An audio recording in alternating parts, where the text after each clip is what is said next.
আপনার কি লজ্জা কিনা কিছু নাই? একটা মেয়ের বয়সের মেয়েকে এভাবে ইফতিজিং করছেন? সি সি সি, সব তোমরা কি বলছো? বৈশাখ বোন কি হয়েছে? এই দেখেন, এই বুড়ো খাসি কোন দিকে আমার বান্ধবীকে লাইন মারার চেষ্টা করছে। বুড়ো হয়ে গেছে তো স্বভাব জানি না।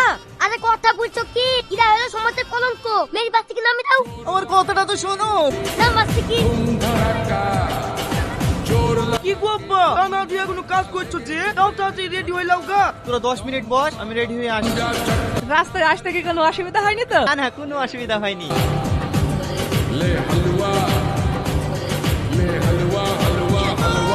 ওরে বাবা রে, পুড়ে গেল রে, পুড়ে গেল রে, পুড়ে গেল রে।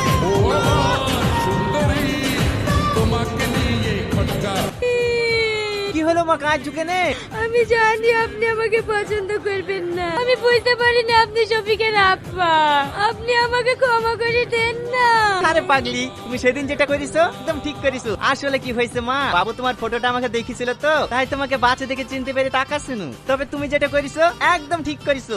যে কোনো ভালো মেয়ের এইটাই করা উচিত। আর সত্যি কথা বলতে কি মা, তোমাকে আমার খুব পছন্দ হয়েছে। বলো মা, আমার বাড়ির বৌমা হয়ে তুমি কবে আসছো? সত্যি বলছেন আব্বা? আরে থাক থাক মা, সালাদ